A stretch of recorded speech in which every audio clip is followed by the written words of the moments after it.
Next one is falling weight detectometer. Falling weight detectometer. Here, one impact plate is made to fall on the pavement. Okay, there is one plate on that weight is made to fall, and again some geophones are located. Okay, again some geophones are located. You can see this one. Here is the plate. On this, some falling weight is some weight is falling on this plate only.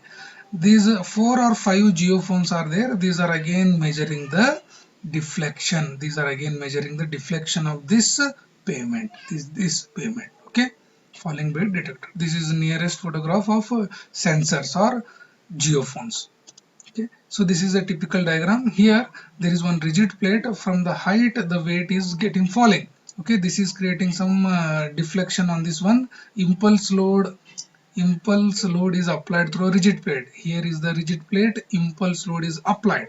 Deflection basis is measured by the geophones. So this geophones where the next they are appearing, they will measure the deflection basin. Okay, you can see this one. As soon as the impact falls, the nearest geophone will record highest deflection. As you go away, the time taken is more, the deflection measures starts falling down. Okay, so here the theory part. FWD is employing a mass falling onto a loaded plate. There is a mass falling on the loaded plate. Variation in the peak force is achieved by varying the magnitude of that mass and height of drop. If you change the height, if you change the mass, the variations of force exerted will be changed. Okay, so the highest deflection is measured in the center of the plate and at a varying distance away from the plate. If you see, this is exactly at the center of the plate, this deflection. These are a little bit away from the deflection. Okay, this is another photo of Lacroix deflectograph. Lacroix deflectograph. Okay, the procedure is something like that. There is a one instrument called as a Benkelman beam. Okay, so that Benkelman beam is an arm like a device which is inserted between two dual wheels, when this tire moves away or in one direction, there is a dial gauge on this one. This dial gauge records the deflection of this pavement. Okay, if you see this one, you see first this photograph. This is a Benkelman beam, typical Benkelman beam apparatus. Here two beams are there. This is one, two beams.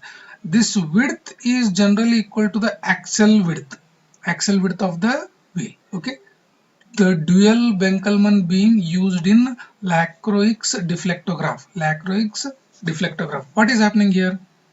There is one Benkel beam arm. This is inserted in one dual wheel.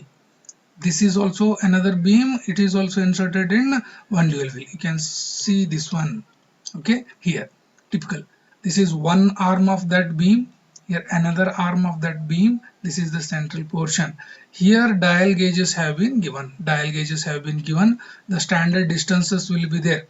As soon as the vehicle or this truck moves, so the typical deflection readings will be taken at a particular distance of moving this wheel. Particular distance. If you see that if it is a 4-meter distance moved, then one reading will be taken. Another 4-meter, another reading will be taken. Like that.